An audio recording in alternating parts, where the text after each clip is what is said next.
Welcome to the lesson on the fundamental theorem of arithmetic. At the end of this lesson, you will be able to state the fundamental theorem of arithmetic. You will also be able to apply the fundamental theorem of arithmetic to calculate the prime factors, the HCF, and the LCM of any two composite numbers. Meet Mr. Number Maker. He's an old vagabond who's always on the move, but he has a special skill. Mr. Number Maker claims that he can produce any composite number you can think of. He uses a special set of tools to do so. Let us take a look at these tools. Oh, so Mr. Number Maker's tools are just a set of numbers, but these numbers are special. Observe carefully. What kind of numbers are these? All these are prime numbers. In fact, Mr. Number Maker has an infinite collection of all the prime numbers in his magical suitcase. Let's verify Mr. Number Maker's claim. Let's take a number. Any number. Say 1950, the year India adopted its constitution.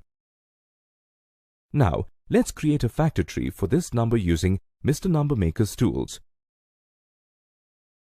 Dividing 1950 by 2, we get 975. Dividing 975 by 5, we get 195. Dividing 195 by 5 again, we get 39.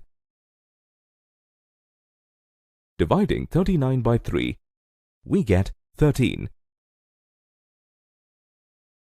Now, 13 itself is a prime number, so we cannot factorize it any further.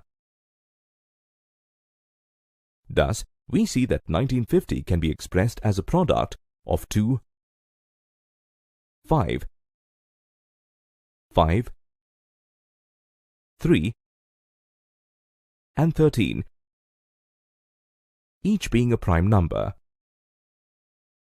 What is true for 1950 is true for any composite number you can think of. Mr. Number Maker's claim is based on the fundamental theorem of arithmetic that states every composite number can be expressed or factorized as a product of prime numbers. Is there any other way to factorize 1950 using prime numbers? Let us see. Starting with 5 instead of 2, we get another set of prime factors for 1950.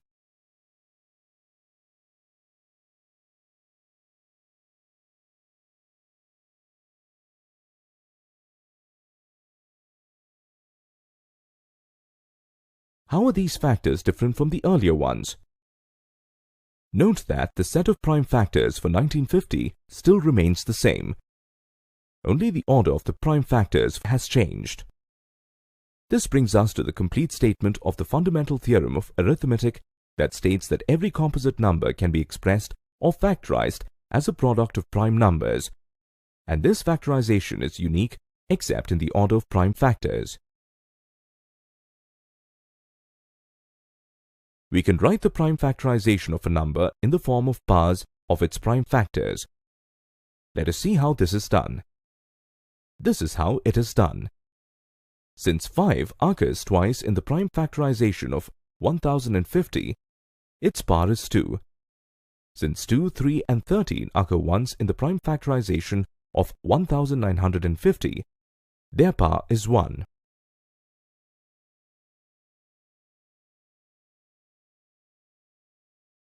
Mr. Number Maker has another interesting tip for you. He says that by expressing any two numbers as the product of their prime factors, you can easily calculate their highest common factor, that is, the HCF, and the lowest common multiple, that is, the LCM. Now, let us see how this is done. Let's put Mr. Numbermaker's tip to use. We already have the prime factorization of 1950. Now, let's take another number, say 2010, the year India hosts the Commonwealth Games. Let's find the prime factorization of 2010. Dividing 2010 by 2, we get 1005. Dividing 1005 by 5, we get 201. Dividing 201 by 3, we get 67, which itself is a prime number. Thus, we see that 2010 can be expressed as a product of 2, 5, 3, and 67, each being a prime number. Since all the prime factors of 2010 appear once in its prime factorization, the power of each of them is 1. Now, let us consider the prime factorization of 1950 and 2010 together. Let us first find the highest common factor, or HCF, of these two numbers. To find the HCF of the two given numbers, locate the common factors in their prime factorization. 2, 3, and 5 are the common factors in the prime factorization of 1950 and 2010. Next, find the product of the terms containing the least powers of common prime factors of the two numbers. Let's see what this means. Since the powers of common factors 2 and 3 are 1 in both the cases, their power will remain 1 while calculating the HCF. The powers of common factor 5 in the prime factorization of 1950 and 2010 are 2 and 1 respectively. We will use the power 1 in calculating the HCF since it's the smallest power of 5. Thus, the HCF of the given numbers is 2 into 3 into 5 or 30. Now, let us first find the least common multiple, or LCM, of these two numbers. The LCM of two numbers is given by the product of the terms containing the greatest power of all prime factors of the two numbers. Since the greatest power of the common factors 2 and 3 are 1 in both the cases, their power will remain 1 while calculating the LCM. The power of common factor 5 in the prime factorization of 1950 and 2010 is 2 and 1 respectively.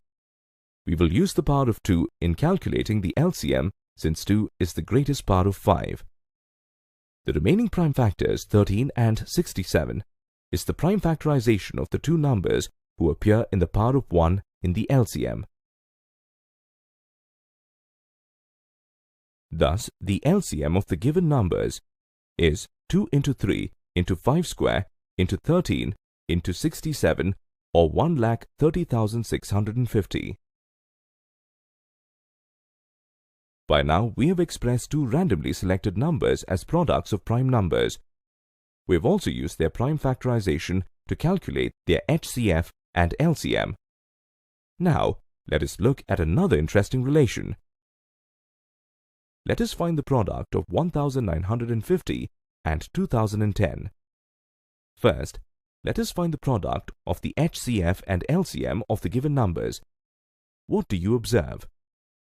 Note that the product of the given numbers is equal to the product of their HCF and LCM. This result is true for all positive integers and is often used to find the HCF of two given numbers if their LCM is given and vice versa. You've reached the end of this section. In this section, you learnt about the fundamental theorem of arithmetic. The theorem states that every composite number can be expressed or factorized as a product of prime numbers, and this factorization is unique except in the order of prime factors. You have also learned that the HCF of two numbers is equal to the product of the terms containing the least powers of the common prime factors of the two numbers. The LCM of the two numbers is equal to the product of the terms containing the greatest powers of all prime factors of the two numbers, and the product of two positive integers is equal to the product of their HCF and LCM.